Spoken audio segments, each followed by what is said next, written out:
João capítulo 9. Enquanto caminhava, Jesus viu um homem cego de nascença. Seus discípulos perguntaram: Rabi, por que este homem nasceu cego? Foi por causa de seus próprios pecados ou dos pecados de seus pais? Jesus respondeu: nem uma coisa nem outra. Isso aconteceu para que o poder de Deus se manifestasse nele. Devemos cumprir logo as tarefas que nos foram dadas por aquele que me enviou. A noite se aproxima quando ninguém pode trabalhar. Mas, enquanto estou aqui no mundo, eu sou a luz do mundo. Depois de dizer isso, Jesus cuspiu no chão, misturou a terra com saliva e aplicou-a nos olhos do cego. Em seguida, disse: vá lavar-se no tanque de Siloé, que significa enviado. O homem foi, lavou-se e voltou enxergando.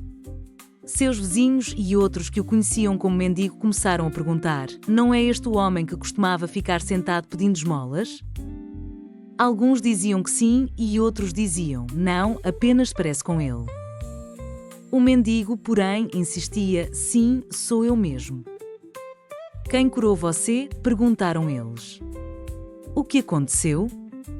Ele respondeu: o homem chamado Jesus misturou terra com saliva, colocou-a em meus olhos e disse: vá lavar-se no tanque de Siloé.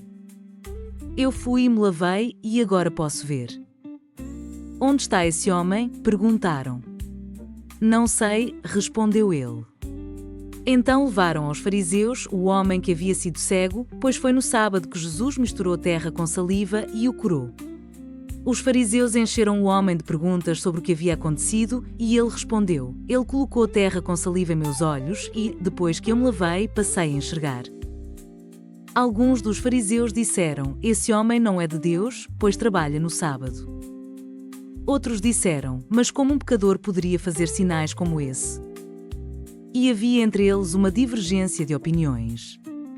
Os fariseus voltaram a perguntar ao homem que havia sido cego: o que você diz desse homem que o curou?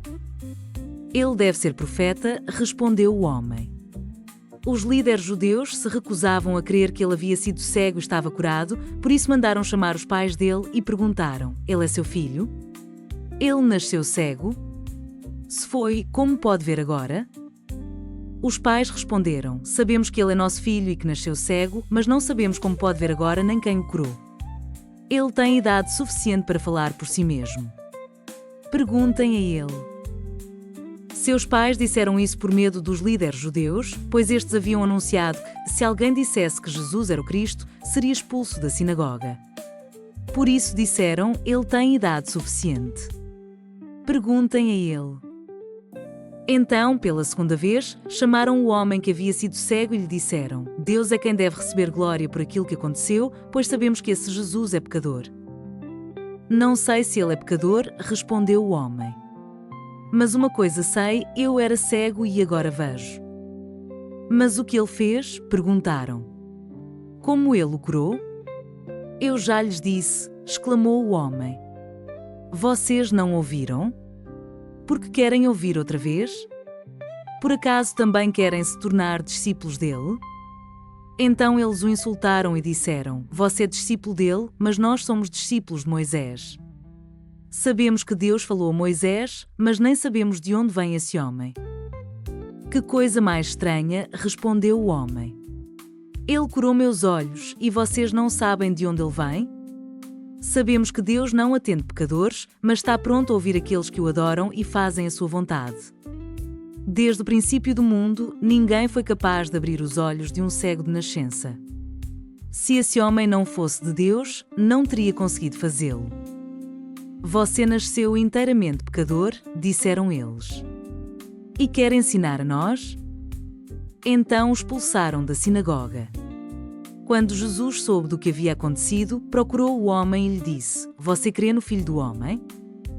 Quem é ele, Senhor? Perguntou o homem. Eu quero crer nele. Jesus respondeu: você o viu e ele está falando com você. Sim, Senhor, eu creio, declarou o homem. E adorou a Jesus. Então Jesus disse: eu vim a este mundo para julgar, para dar visão aos cegos e para fazer que os que veem se tornem cegos. Alguns fariseus que estavam por perto ouviram e perguntaram: você está dizendo que nós somos cegos?